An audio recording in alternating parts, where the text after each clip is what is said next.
ആ JEE aspirants, നമ്മുടെ മുന്നിൽ ഇനി ഫസ്റ്റ് ഫേസ് എക്സാമിന് എത്ര ദിവസങ്ങൾ ബാക്കിയുണ്ട്? 15 ദിവസം ഉണ്ടാവും അല്ലേ മാക്സിമം.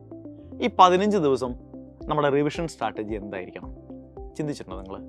ഇനി വരുന്ന 15 ദിവസമാണ് ഏറ്റവും ഇമ്പോർട്ടൻ്റ് ആയ 15 ദിവസം.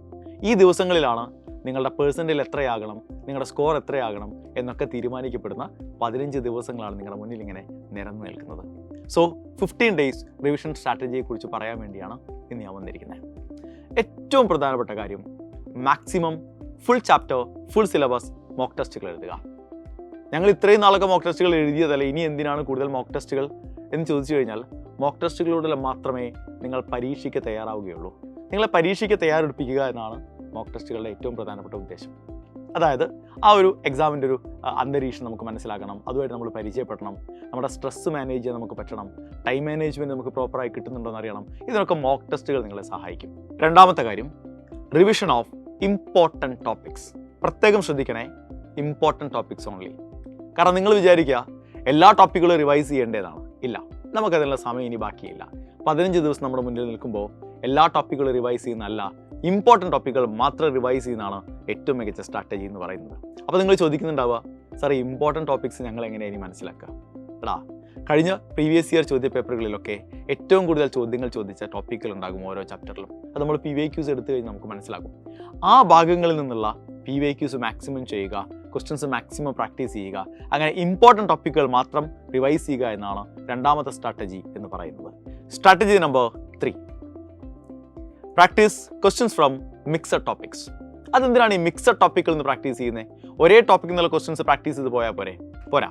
കാരണം പരീക്ഷാ പേപ്പറിൽ നിങ്ങൾ കാണുന്ന ഒരു ചോദ്യം ഒരു ടോപ്പിക്കിൽ നിന്നാണെങ്കിൽ അടുത്ത ചോദ്യം വരുന്നതുമായിട്ട് യാതൊരു ബന്ധമില്ലാത്ത മറ്റേതെങ്കിലും ഒരു ചാപ്റ്ററിൽ നിന്നുള്ളൊരു ടോപ്പിക്കിൽ നിന്നായിരിക്കും. അപ്പോൾ ഒരു ടോപ്പിക്കിൽ നിന്നുള്ള ചോദ്യങ്ങൾ സോൾവ് ചെയ്ത് അടുത്ത ടോപ്പിക്കിൽ നിന്നുള്ള ചോദ്യങ്ങളിലേക്ക് വരുന്ന സമയത്ത് നമ്മൾ കൺഫ്യൂസ്ഡ് ആകാൻ പാടില്ല. അപ്പോൾ പരീക്ഷയ്ക്ക് മുമ്പ് നമുക്ക് കൃത്യമായ പ്രാക്ടീസ് കിട്ടിയിരിക്കണം മിക്സഡ് ടോപ്പിക്കിൽ നിന്നുള്ള ചോദ്യങ്ങൾ പ്രാക്ടീസ് ചെയ്തുകൊണ്ട്. നാലാമത്തെ കാര്യം, ക്വിക്ക് റിവൈസ്. അതായത് കീ കൺസെപ്റ്റ്സും ഫോർമുലാസും മാത്രം റിവൈസ് ചെയ്ത് മുന്നോട്ട് പോകുക ഇനിയുള്ള ദിവസങ്ങളിൽ. അപ്പോൾ ഇത് നമ്മൾ എവിടുന്നാണ് റിവൈസ് ചെയ്യുക? അത് നമുക്ക് സൈലത്തിൻ്റെ മൈൻഡ് മാപ്പുകൾ ഉപയോഗിക്കാം, അതല്ലെങ്കിൽ നിങ്ങളുടെ കയ്യിലിരിക്കുന്ന മറ്റേതെങ്കിലും റിവിഷൻ മെറ്റീരിയലുകൾ ഉപയോഗിക്കാം, നിങ്ങളുടെ ഷോർട്ട് നോട്ടുകൾ ഉപയോഗിക്കാം. ഏത് രീതിയിലാണെങ്കിലും ഞാൻ ആൾറെഡി നിങ്ങളോട് പറഞ്ഞു, കംപ്ലീറ്റ് ടോപ്പിക്കുകൾ റിവൈസ് ചെയ്യാനുള്ള സമയം നമ്മുടെ മുന്നിൽ ബാക്കിയില്ല. സോ കീ കൺസെപ്റ്റ്സും ഫോർമുലാസും മാക്സിമം റിവൈസ് ചെയ്യുക. അഞ്ചാമത്തെ കാര്യം, ഞാൻ പറയുമ്പോൾ ഇപ്പറഞ്ഞതിൽ ഏറ്റവും പ്രധാനപ്പെട്ട കാര്യമാണ് ഇനി പറയാൻ പോകുന്നത്. Take break, relax and recharge. അതായത് ഇനി ബ്രേക്ക് എടുക്കാനുള്ള സമയമുണ്ടോ എന്നൊക്കെ ചിലരിങ്ങനെ ചിന്തിക്കുന്നുണ്ടാവും. തീർച്ചയായിട്ടും ബ്രേക്ക് എടുക്കണം നമ്മൾ. എന്ന് വെച്ച് ബ്രേക്കിൻ്റെ സമയം വളരെ ലിമിറ്റഡ് ആയിരിക്കണേ, വളരെ കുറഞ്ഞ സമയം മാത്രമേ ബ്രേക്ക് എടുക്കാവുള്ളൂ. സോ നീണ്ട സെഷനുകളല്ല, നമുക്കിനി കുഞ്ഞു കുഞ്ഞു സെഷൻസാണ് നമുക്ക് വേണ്ടത്. ഇൻ ബിറ്റ്വീൻ നിങ്ങൾക്കൊരു 5 മിനിറ്റിന് ബ്രേക്ക് എടുക്കാം, ഒന്ന് റിലാക്സ്ഡ് ആകാം, റീചാർജായി തിരിച്ചു വന്ന് പൂർവാധികം ശക്തിയോടെ വീണ്ടും റിവൈസ് ചെയ്യാൻ, വീണ്ടും പഠിക്കാൻ നിങ്ങൾക്ക് കഴിയണം. ആറാമത്തെ കാര്യം, വിഷ്വലൈസേഷൻ ഓഫ് സക്സസ്. അതായത് വിജയം സ്വപ്നം കാണുക. നമ്മൾ വിജയിച്ചു വരുന്നതായി, നമ്മൾ ആഗ്രഹിച്ച ഒരു പേഴ്സൻറ്റേജ് നേടിയെടുത്തതായി, സ്കോറിലേക്ക് എത്തിപ്പെട്ടതായി സ്വപ്നം കാണുക. അങ്ങനെ ചിന്തിക്കുക എപ്പോഴും.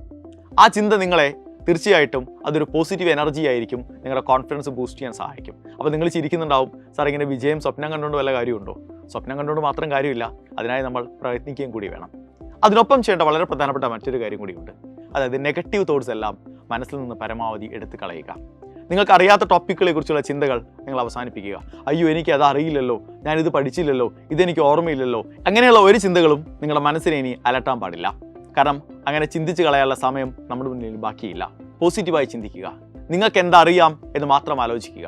ആ അറിവിനെയാണ്, നിങ്ങൾക്ക് അറിയാവുന്ന കാര്യങ്ങളെയാണ് നമ്മൾ വീണ്ടും വീണ്ടും മൂർച്ച കൂട്ടേണ്ടത്. നമ്മുടെ പ്രധാന ആയുധമാകേണ്ടതും നിങ്ങളുടെ അറിവാണ്.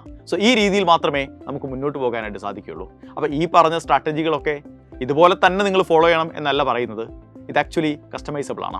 നിങ്ങൾക്ക് നിങ്ങളുടെ ഒരു സാഹചര്യം അനുസരിച്ച്, നിങ്ങളുടെ ഒരു അവസ്ഥ അനുസരിച്ച്, നിങ്ങൾ എവിടെയാണ് നിൽക്കുന്നതെന്നൊക്കെ നോക്കിയിട്ട് ഇതിൽ ചെറിയ ചെറിയ മാറ്റങ്ങൾ നിങ്ങൾക്ക് തീർച്ചയായിട്ടും കൊണ്ടുവരാം. പക്ഷേ ഞാൻ പറഞ്ഞ പോയിന്റുകൾ എപ്പോഴും ശ്രദ്ധിക്കുക, അടിപൊളിയായിട്ട് പഠിക്കുക. നമ്മുടെ മുന്നിലുള്ളത് വളരെ കുറഞ്ഞ സമയം മാത്രമാണ്. നേടിയെടുക്കാൻ നമുക്ക് വലിയൊരു സ്വപ്നം ബാക്കിയുണ്ട്. All the best.